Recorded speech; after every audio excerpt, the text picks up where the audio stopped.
Hi guys, and welcome to Escape with Watch Reviews. My name is Steve, and today we're going to be reviewing the Watchdives WD1965. I received this watch for free. I don't have to send the watch back, but you guys know the deal by now.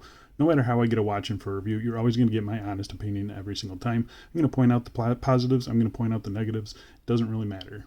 And if by the end of this review you want to pick one of these up, as always, I'll be leaving a link down in the video description. That is an affiliate link, so if you use that link, you're not paying any extra. I just earn a little bit of commission. It's a free and easy way for you guys to support the channel. So I really do appreciate the continued support over the years. Without you guys, I would not be here. The retail price for this watch is $119 US. That's before any taxes, sales, customs, etc. If you act quick, you can partake in the early bird price of $94 US. And if you get your purchase above $150, you can use my code right here, ESCAPE10, for $10 off of that purchase. The watch comes in 4 different colorways that you can see here. They're all a sunburst style, and I all think they look pretty darn good. The watch case, bracelet, and clasp are made of 316L stainless steel. It has a sapphire crystal with clear anti-reflective coating, a screw-down crown, a screw-down case back, Swiss BGW9 Lume on the dial and the hands, and the watch is powered by the Seiko VH31 sweeping quartz movement. So I've had my fair share of 62 Mas homages on the channel. The C-Stern, I would say, is probably this one's biggest competition. It's a pretty similar price now that it's been out for a few years, and it's the same size. So I'd say that's probably the biggest competition. Obviously, you shouldn't sleep on San Martin. They have a larger one as well, automatics, but this one brings something to the table that the other ones don't, and that is a super slim profile, as you can see here. Absolutely gorgeous. We'll talk about it in just a little bit. And a quartz movement. So if that's something that appeals to you guys, this is the one to get in my opinion. So yeah, I say we get right into the full review. But before we do a quick wrist check today. Wearing another Watchdives. This is the WD0003 in that dark teal dial. I do have my review prepared for this one right now, but these ones are out of stock, so I'm going to wait until they are back in stocks before I post it. Otherwise people get angry at me for pointing it out. So yeah, just wait for this one. It'll be on the channel soon. Subscribe so you get the notifications or get it in your feed. So yeah, review for this one's coming very soon. All right, so let's talk about dimensions. So we have a bezel diameter of 37.9 millimeters, case thickness of 11.2 millimeters, standard 20 millimeter lug width, lug tip to lug tip of 45.5 millimeters, and sized up for my 7.5 inch wrist with 2 links removed. It weighs 120 grams. So I think the size on this watch is excellent. The 38 millimeters, a lot of people like that size. 11.2 millimeters thick, I think is what it was. Super slim profile. The sculpting on the case is excellent. Nice turn down to the lugs as well. It's super lightweight because it's a quartz. Yeah, I mean, it just wears really, really good. I think it wears true to size. So I'm going to go outside right now, throw it on my wrist for you. And here we are on my 7.5 inch wrist, and I actually think it wears pretty good. For me, you know, this is right on the cusp of being a little bit too small, but I actually think it wears pretty darn good. I do like how comfortable it is. Got a nice turn down to the lugs there, as you can see. Nice play off of the chamfers and all that. So really, really happy with how this wears. Bracelet, pretty comfortable, but I think we can do a little bit better. So let's go inside, throw some straps on it, and we'll get back to this review. And here we are on a vintage leather strap. This is from a Hemsuit, dark brown. I think it looks pretty cool. No issues with strap clearances either, so you can go strap crazy with this thing. Next up, we got a cut to size FKM. I'll leave the link down below for this one. This is the tropic texture style. And I think it just looks awesome. I was going to say a black rubber strap is going to look great on this watch, and it does.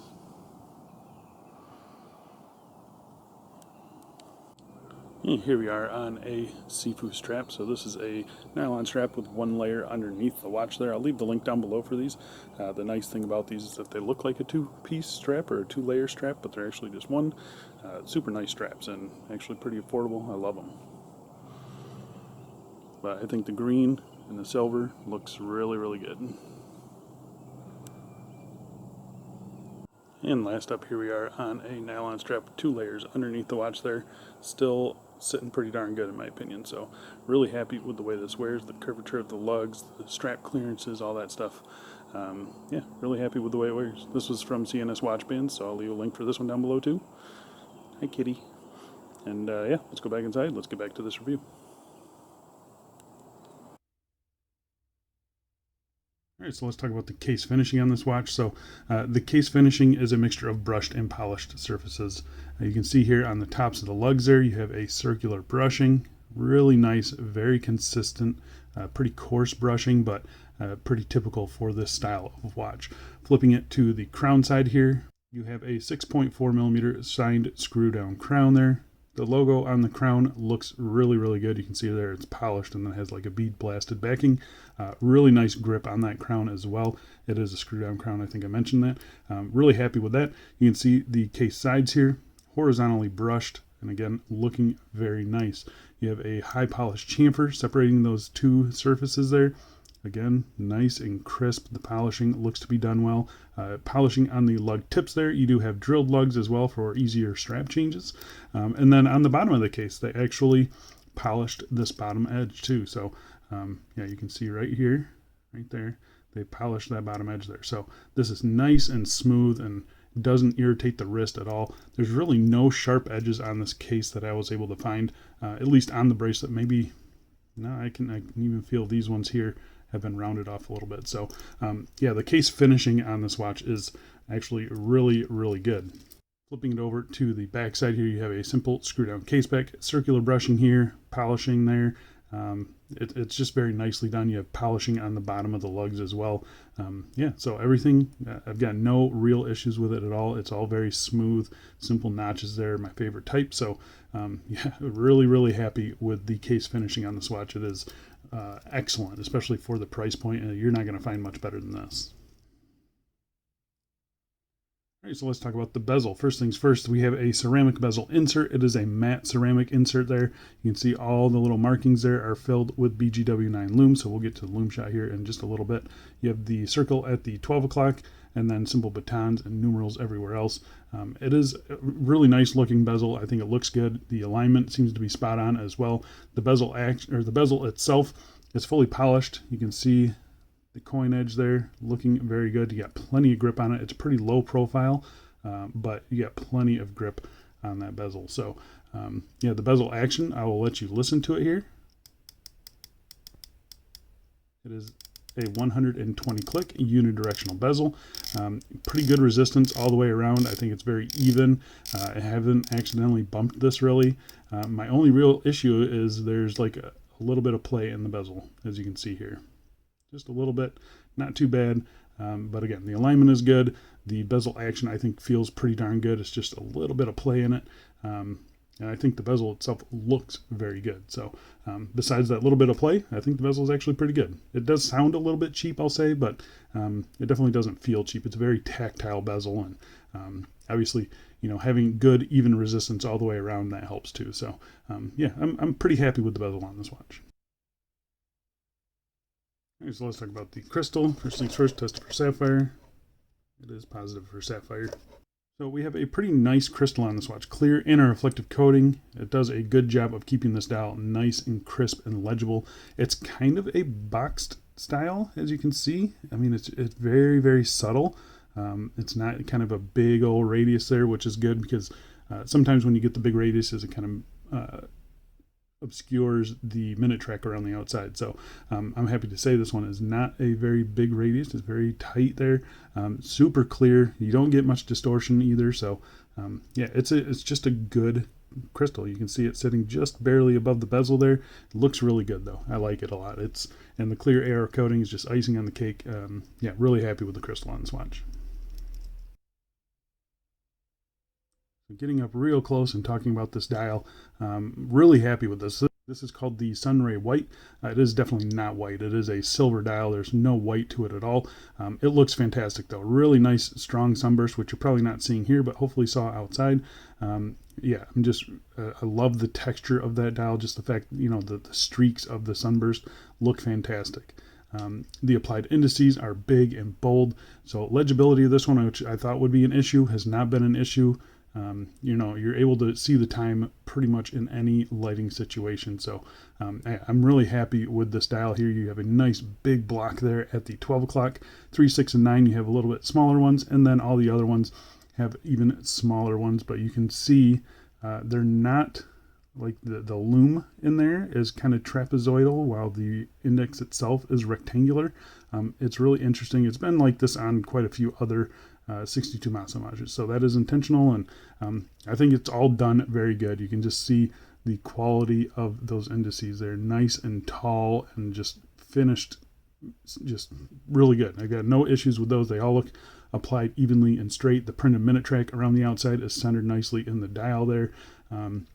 You have your Watchdives logo at the 12 o'clock position, which I love, and then the divers 200 meters, 660 feet down there at the 6 o'clock position. The handset that they use on this is just a simple fence post style. If you look real close, you can see they have little tiny facets on them, so they are faceted. I know someone said that they aren't faceted, but they definitely are faceted. They match the pictures on the listing. It's just a very subtle chamfer on those. But yeah, I think the hands, they look good. I think the lume size, the length of the hands, the boldness of the hands look excellent. You can see the second hand sweeping along there with the nice loomed paddle there. I mean, there's just not a whole lot to complain about. I think they did an excellent job. The only thing I would change is probably brushing that center section of the hands. I think that would help them stand out just a little bit, and add a little bit of texture to those hands that they kind of get lost at time to time, but for the most part they're completely legible, and I think they look really good. The other thing that's good about it is the lume. So I'm going to pop it up against a couple other watches in the collection. You can see this is a pretty long lume degradation compared to what I normally do. It does really good. It holds on right there with the 1969 Pro, which is excellent. Beats out the Willard, which I consider like a solid 7 out of 10. So I would put this somewhere in the league of like an 8 out of 10 as far as the lume goes. It's really nice, even application. You get that daytime glow. And it is the BGW9, so it's a nice ice blue glow too, which I absolutely love. So I am really, really happy with the lume on this watch. The bezel fades a little bit, but it's not too bad. All right, so let's talk about the movement inside. So it is the Seiko VH31 sweeping quartz movement. So we have 4 ticks of the second hand every second there, which I absolutely love. It's one of my favorite movements of any watch. It's that grab and go functionality of a quartz movement, but with the kind of mechanical aspect of that sweeping second hand there. So yeah, I am super happy with these movements. They've been excellent. I think their stated accuracy is plus or minus 20 seconds a month, and then they've got a 3-year battery life. The accuracy is going to be a lot more accurate than that. They're closer to like 2 seconds a month in my experience. So yeah, I'm very, very happy with this movement. I've got 0 issues with them, 0 complaints with them. This one's operated by this 3 o'clock screw down crown, nicely signed, smooth screw in and screw out action, no issues there. There's no real satisfying pop out, just kind of disengages from the threads, which is not a big deal. First position does nothing. Second position jumps right into the time setting position. The VH31 is a no date one. It's just a simple 3-hand movement, so there's no ghost date position. Yeah, it just jumps right into time setting. This is where you set your time, the alignment of everything. I'll show you here. Yeah, pretty much spot on there. So really happy with the movement, really happy with the hand setting, all that stuff. Yeah, can't really complain about anything. And being a quartz movement, you're not winding the movement while you're screwing it in, so it is just a simple and silky smooth screw in and screw out action. So really happy with the crown, really happy with the movement. All right, so let's talk about the bracelet on the watch. So the bracelet is 20 millimeters. It tapers down to 16 millimeters at the clasp. This is our typical Watchdives 3-link style. It's a 3 solid links, solid end links. You don't have a quick release on this one for some reason, but you do again have the drilled lugs there for easier strap changes. But I gotta say, it's a pretty good bracelet. If you've had one of these Watchdives bracelets in the past, it's no surprise really. This one here, the bottom edge is pretty rounded off nicely. The fluidity is good. It's not pulling hairs or anything like that.